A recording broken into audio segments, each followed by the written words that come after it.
Jungkook টেবিলের দিকে চাইলো। কফিটা দেখে কিছুক্ষণ চুপচাপ বসে রইল। কতক্ষণ পর কফি হাতে নিয়ে বিছানা থেকে উঠে দাঁড়ালো সে। জাংকুকের মা তখন ছেলের বিছানা গোছাতে ব্যস্ত হয়ে পড়লেন। জাংকুক জানালার পাশে দাঁড়ালো।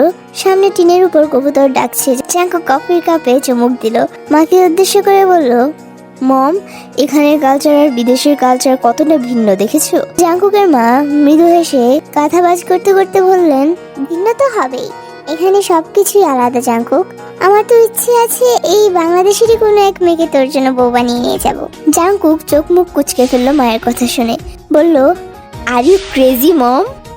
জাংকুকের মা হাসলেন, বললেন, আমি জাস্ট মজা করেছি জাংকুক। আচ্ছা ওসব বাদ দে, কফি খেয়ে নিচে আয়, আমি তো নাস্তার ব্যবস্থা করছি। বিনিময়ে জাংকুক কিছু বলে না। জাংকুকের মা চলে যান।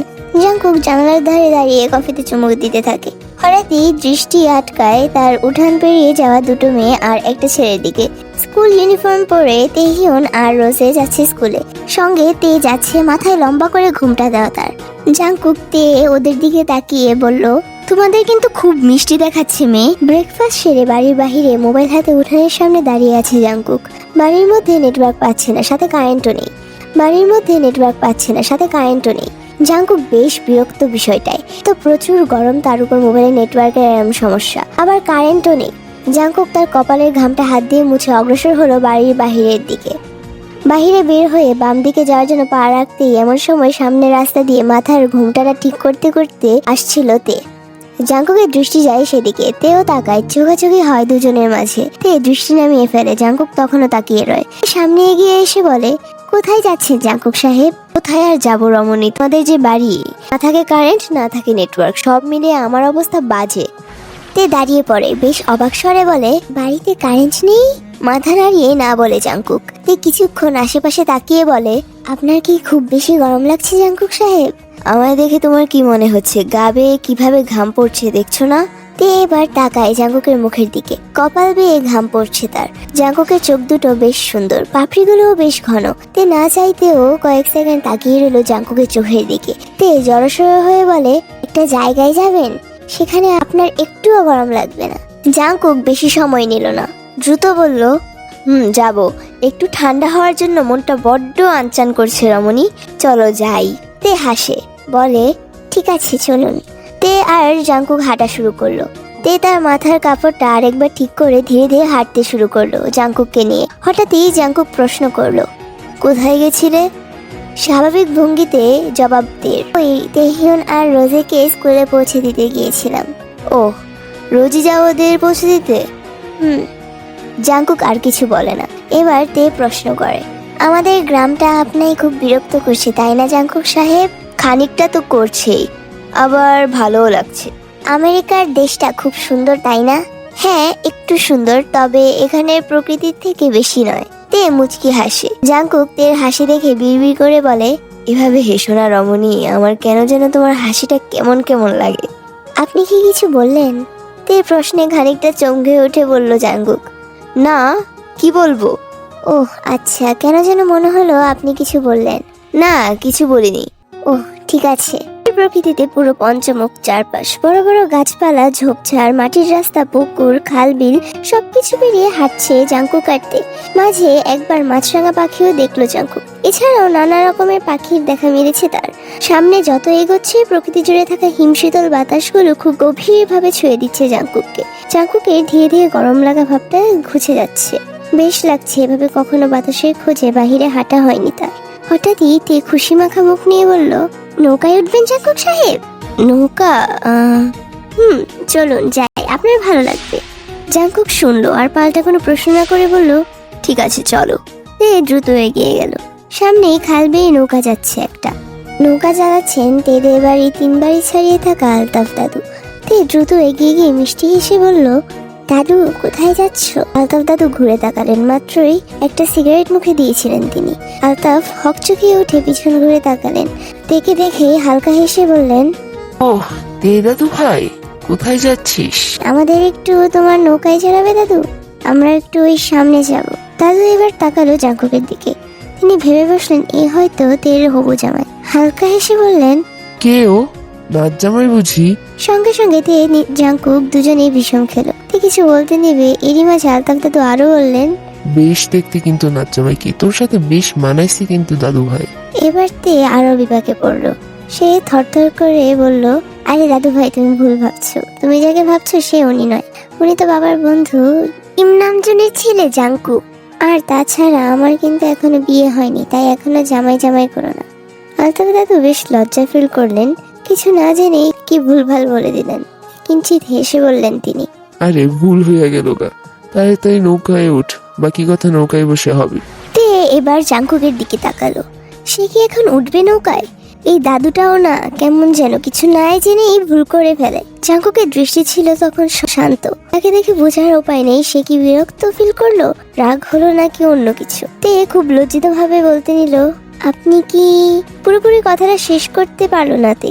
তার কথার মাঝে জাংকুক বলে উঠল, আমি কিছু মনে করিনি তে, চলো নৌকায় উঠি।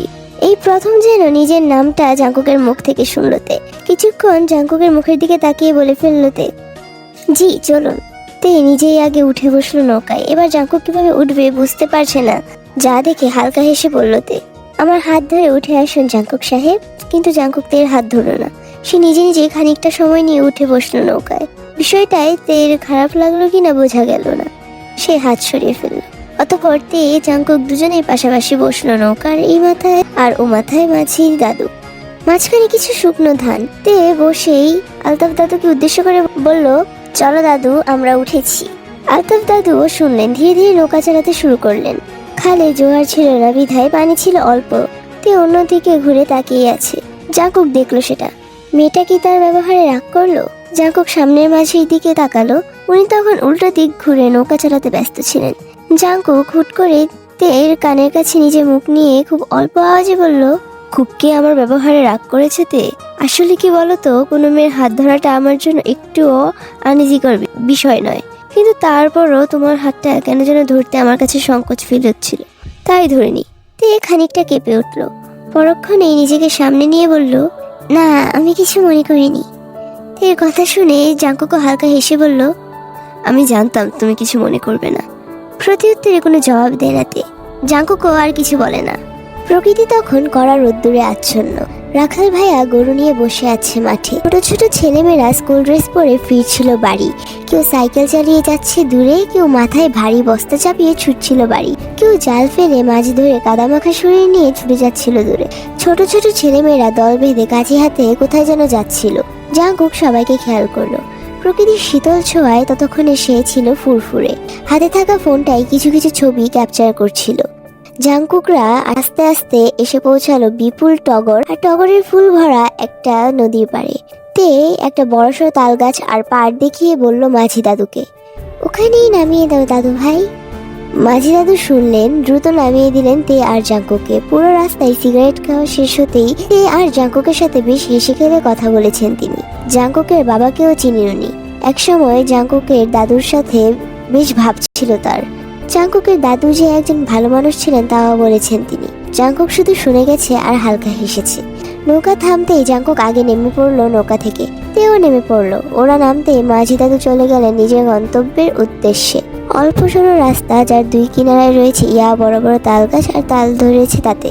রাস্তার দুপাশেই পানি থই থই করছে, ঢেউয়ে ঢেউয়ে খেলছে তারা। জায়গাটা খুব সুন্দর বসার জন্য। একপাশে বেঞ্চও আছে।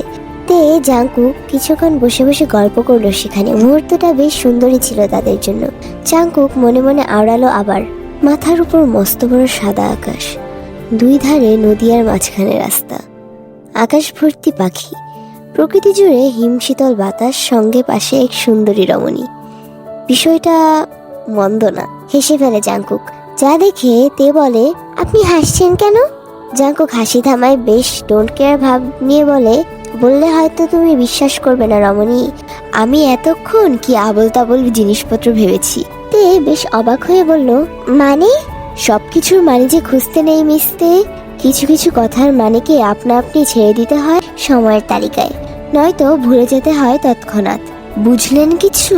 আপনি কেমন যেন বড্ড রহস্যে ঘেরা জাংকুক সাহেব, আমি আপনাকে ঠিকভাবে বুঝতেই পারি না।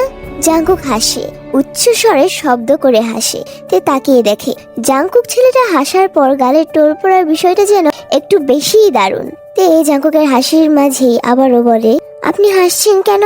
আমি হাসার মতো কিছু বলেছি নাকি?